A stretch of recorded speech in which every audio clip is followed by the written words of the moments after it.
Hey folks, Dave Lentz here with ReasonandBalance.com. It is, pardon me, a little froggy here tonight. October the 21st, 2021. We're just a couple of weeks away from the, maybe not even quite that, from the election here in Virginia for governor, lieutenant governor, and attorney general, and a bunch of other statewide offices and for the General Assembly and whatnot. We view, and I think rightfully so, that this is an incredibly important election. And so we're going to talk about that and give some few observations on how that relates to the national political scene. So it's coming right up, and thanks for joining us. Oh, incidentally, please click that like button, and we do take donations at the website reasonandbalance.com. Your support is greatly appreciated. Okay, we're going to call this video Warriors for Democracy. Everybody needs to be a warrior for democracy in the upcoming elections. Don't worry, we gripe about both parties, and there's a lot of fault on a lot of sides. There's some things that could be corrected. So I'll address my problems with the political right to begin with, then we'll talk about the problems with the left. And so be patient, please hear me out. Once again, please hit that like button and donate if you would be so kind.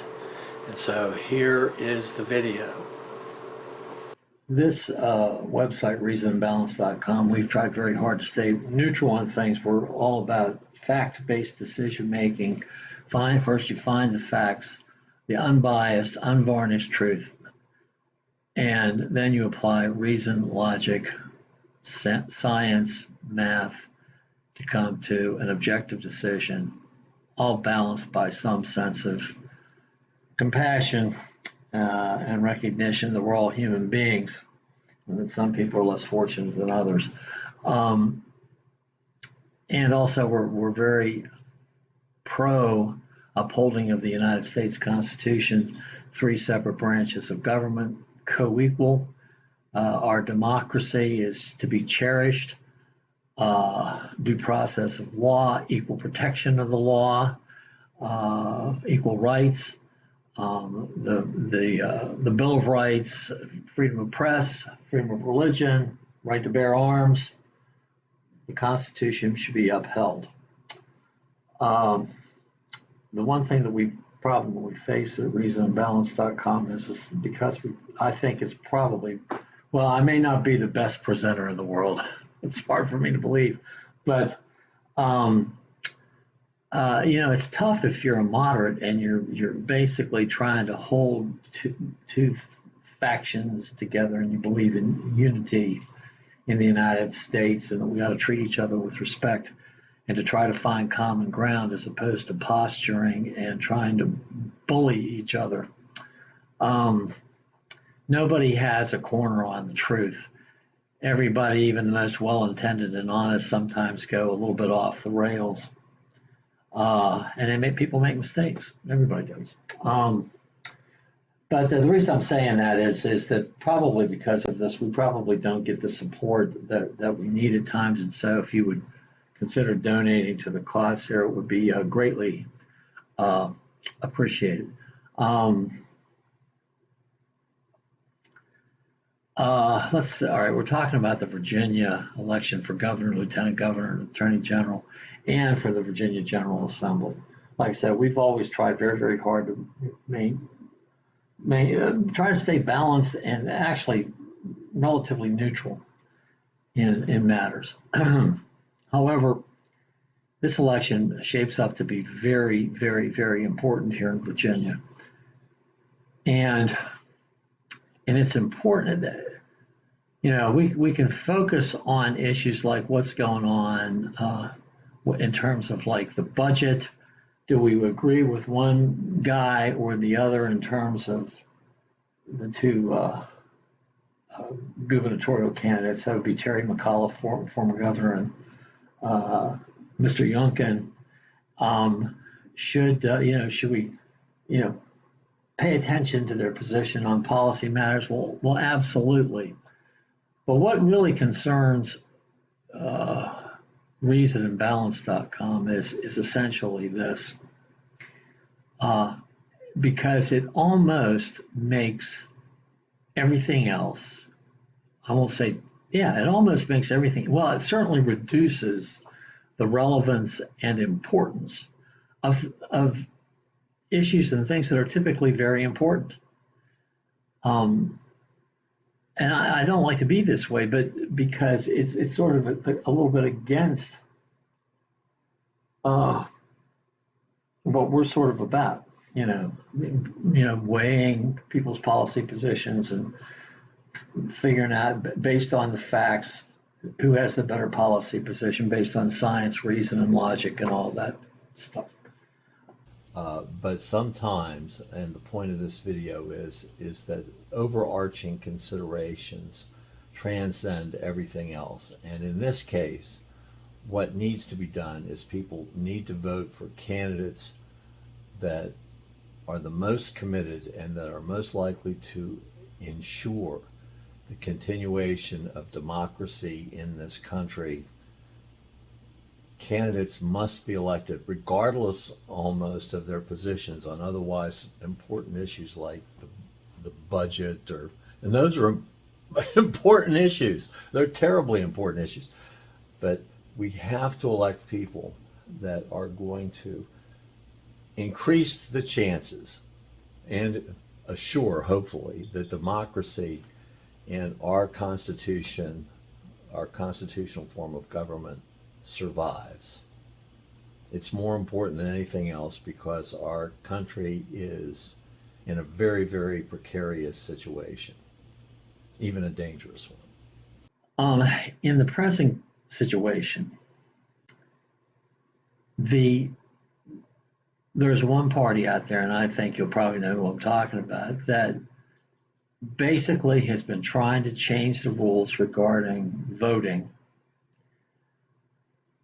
They've basically challenged the election results, even though the last time I saw it, I think it was 60 courts, 60 separate courts in this country have found that there was no problem with the 2020 presidential election. Yeah, I know that the Democrats have tried to get in and suggest voting rights legislation, but they're trying to be inclusive. And, the big difference between the Republicans and Democrats is this thing about the judges upholding the validity of the election and the consistent attempts by the Republicans to overturn what the judiciary has determined. You can't have that.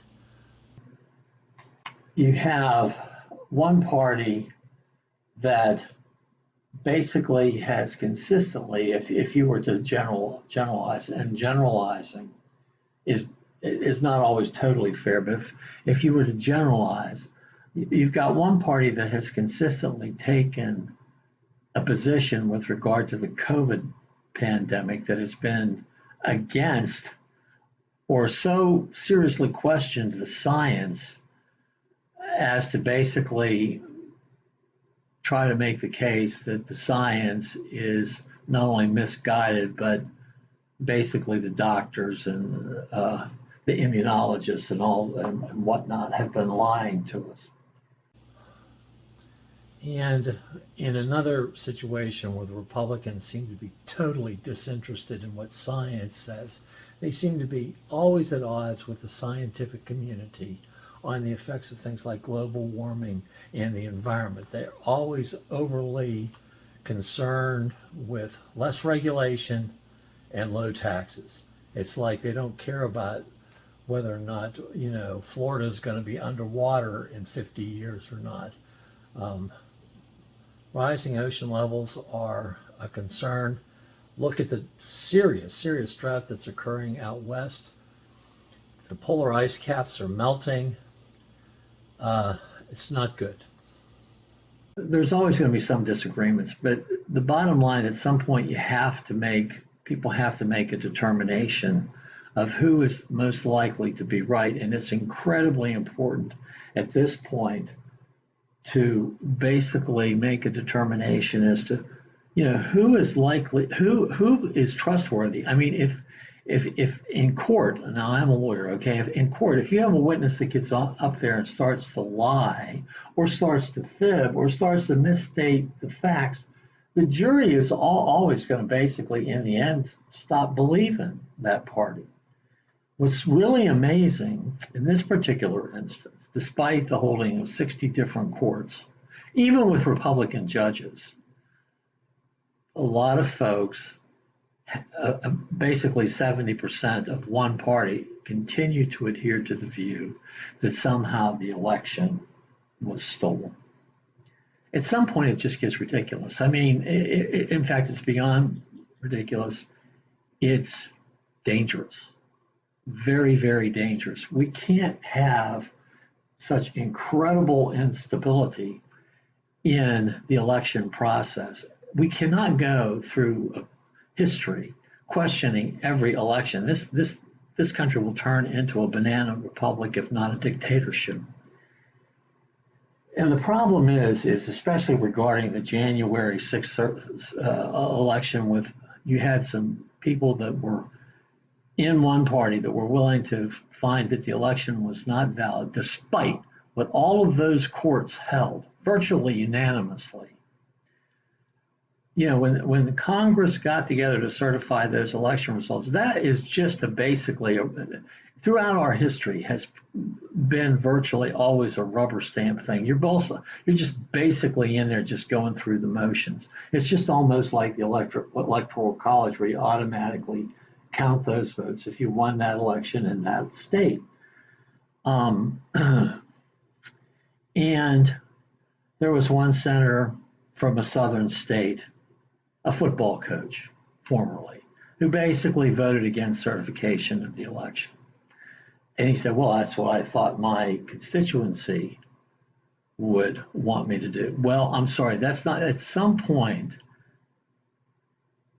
the call to duty to the Constitution and upholding valid election results is more important than what the folks in your state want, because it's preservation of the Constitution and our institutions, and it gives legitimacy. If you got to have a point at which people on the other side of the political aisle basically say, just are good sports, shake the victor's hand, say, good job, I'll help you out the best I can. We're going to disagree at times, and I might have to vote against you in the future, but not in a situation like that, where the courts have basically upheld the legitimacy of the Constitution. To me, that's a very, very serious offense. And so he can go back to the sideline as far as I'm concerned. Now, let me just say this. One party in this country has unfortunately basically made a deal with the devil. You've got a party that has been the party of the predominantly white moneyed interests of big business and business in this country for generations. They used to be the party of smaller government, less regulation, lower taxes,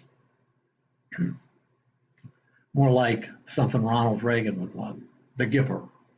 And you might disagree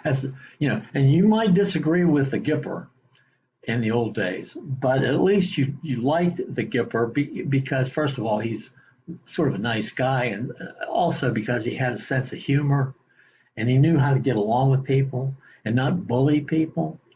Not so much our last president.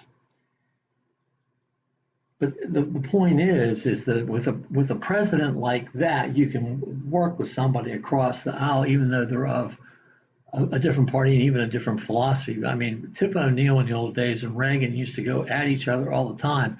But I guarantee you the two of them, both of them being basically Irishmen, could probably go to the pub after work and have a beer together and not get into fisticuffs.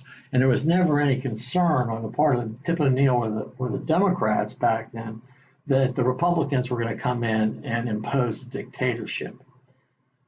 The problem is, and this is the fundamental problem, if you have one party that just gives the appearance that they're trying to control the election process and that they're willing to overturn legitimate election results, legitimate elections found by about 60 independent judges, including Republicans, all of a sudden you're causing a great unnerving and consternation and anger on the other side of the aisle.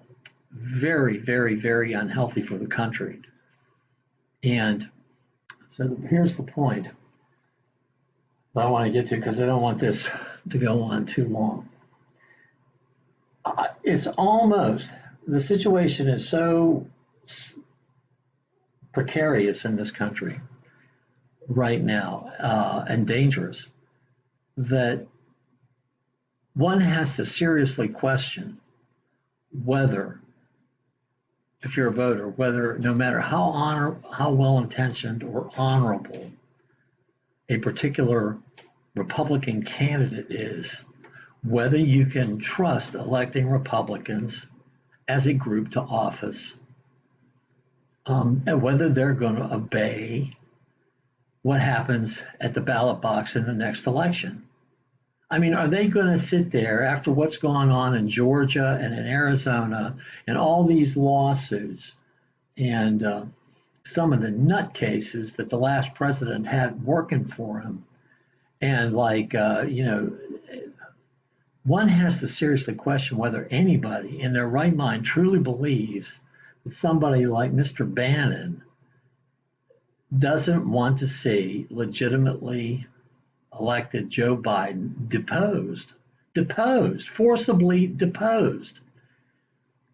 When you've got one party that is willing to forsake belief in our democracy and in election results and judges certifying that those results are correct, a wide array of judges, 60 of them, both Republican and Democrat, you got to wonder what it takes and how much fundamental belief they have in democracy. To them, they just appear, and the evidence seems to be that all they believe in is power, the acquisition and control of power. And they're afraid that it's slipping away because of the shifting demographics of this country. Yeah, let me just say this. There, of course, are honorable Republicans that are willing to basically stand up for the Constitution and for our institutions. There are a couple that are putting on very good examples right now. I could give a shout out to some of them, but you know who they are. So there are Republicans, as long as they are committed to the Constitution and are not supporters of the last president. I don't have any problem with voting for those particular types of Republicans. But my concern is that it seems like those types of Republicans get overwhelmed, and they just seem to be they're almost like dinosaurs anymore. I guess I'm talking about the RINOs, the true RINOs, the traditional Republicans that aren't in the Lincoln Project Republicans are, they're honorable people.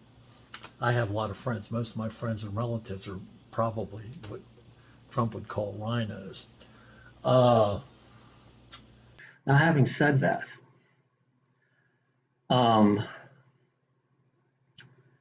I will say this, and I'll say this essentially to the woke people and to folks that the more militant elements of folks like Black Lives Matter and to some immigrant-related groups. Equal rights is the law of the land. That's the way it should be. and you should be treated with respect. You're entitled to that. But I just want to, the problem is, in a sense, the militant wing of those progressive groups, what you're doing is your means of expressing your rights is viewed as very, very threatening to people in the political middle that are sitting on the fence. I'm talking basically people in the suburbs and some other folks naturally too. And these are the swing voters that can switch the election one way or the other. And if you're tearing down not only Confederate statues, but like statues of Columbus, Andrew Jackson, these are statues of people that were idolized and folks in the suburbs grew up admiring. And all of a sudden, and and we have a lot of and now we've got a lot of Muslim people, Islamic people of that faith, and everyone I've ever met of that faith, they seem like nice people to me. I don't have any problem with it. But just think about it. If you are a parent, for example, and your daughter, for example, marries somebody and they have an in-law. Now, I'm not talking race or religion here, but you had an in-law come in, and let's suppose your family is from, it's from country A, and it's on one side of the earth, and your son or daughter marries somebody whose family is from country B on the other side of the earth, totally different cultures. And let's suppose that your son or daughter and their spouse have sort of trying to get going in life, and so they temporarily move in. And let's suppose that your new in-law, let's just say he's a son-in-law, okay, that your new in-law moves in while they're trying to build a nest egg or something. So you're supporting your daughter and her new husband. And the new husband comes in and he's staying, and all of a sudden he starts changing all the pictures on the walls, starts playing strange music that you've never heard. And all of a sudden, when you come home at night, you don't feel like your house is your house anymore. Well, how would that sit with you? Yes, I'm using this example not to express any displeasure or discomfort with interracial or people get married of different cultures. That's not the point of the example. It's to try to convey some sense of the discomfort, in this case, of how Dad would feel about all of the pictures and the music being different. Okay, let's insert this here. Of course, I'm speaking metaphorically there. I'm not talking about legal rights or who's right or wrong. I'm talking about the real psychological and social consequences and effects of integrating foreign cultures and fundamentally different social ideals into the American way of life. I'm talking real politics.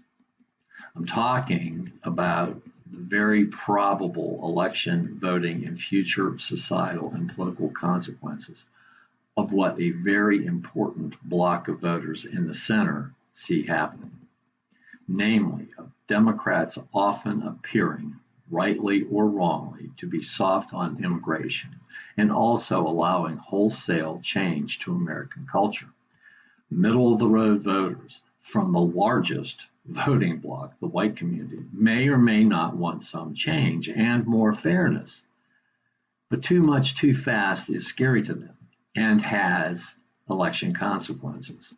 Election rights and better non-discrimination laws, yes. Stop police brutality, especially against minorities, yes. But wholesale change in culture, no. Defund the police, no. But of course, it's a fragile balancing act. Regardless of what the anti-discrimination laws are or should be, reality is that folks want to feel that they have some control over who they have to associate with. And they want to feel at home in their homes. If Democrats appear too too cozy. If Democrats appear too cozy with progressive militants, it is often seen as the coming of a socialist dictatorship, especially when those militants on the progressive side act violently and destroy property and statues, often of persons held in high regard by many, if not most Americans, ever since the founding of this country. And to those militant progressives out there, especially those who like to tear things down, you are acting against your own self-interest, if not illegally as well. This is because you're going to turn a very important, if not crucial, part of the electorate against candidates who otherwise would be progressive and therefore on your side. And some Democrats often appear to condone all this violence. But let me be clear, both parties need to place a whole lot more emphasis on something that Abraham Lincoln knew all too well, and that is the fundamental and existential importance of national unity. Okay, let's get back to the video. Well, the analogy isn't exact and precise, but it sort of gives you an idea of what a lot of middle of the road, fence straddling, mostly probably white folks are thinking and worried about. And it's those folks that will ultimately tip probably not only elections, but the direction of probably the Republican Party, because that party is on the verge. If they're not already there, they are heading in the direction of Neo-Fascism. And they can be a scary group. That's not to say, but my point here is also that the folks on the progressive end, the left, there are elements of that party as well that are scary to the folks in the middle as well. And so, and this is where I think that even though, I did some videos on, the budget, fiscal policy, monetary policy and all this, and whereas I'm kind of on board a little bit with where Joe Manchin and Senator Sinema are coming from in terms of trying to pare back the Biden Build Back America Better program, that 3.5 million. I think it should be pared back too, but one has to question whether if they stick to their guns too much. I think I've heard that the Democrats are willing to come down into the low 2 trillions from 3.5. That if they don't, if Manchin and Sinema don't cave and sort of come to the table, whether the electorate generally is going to deem the Democrats to be ineffective and turn back to the Republican Party again. Now, I don't have any problems with the Republicans getting elected unless it's all about neo-fascism. And when I say neo-fascism, we know who we're talking about. I ask you, no matter how you feel about the situation, there's no question that the last president, and this is October 21st, not this president, the last president, has done more to divide this country than anybody I've ever seen. I mean, I'm sure that there are folks on the right who think that Obama divided the country, but most of what Obama was about, Obama was actually fairly much of a pragmatist and fairly much of a centrist. I think a lot of the concern about Obama, frankly, was racist. And anyway, so all I'm saying is we do not like to endorse one party or the other here, but these are exceptional times. And so we're going to take a bold step here and say we encourage all Virginians to vote, even though, let me tell you, I'm just going to tell you, I am not totally on board with a lot that the Democrats have to offer. But we'll fight that battle later. But we cannot have the Republican Party in control of any state because of the fear that future election processes will be manipulated,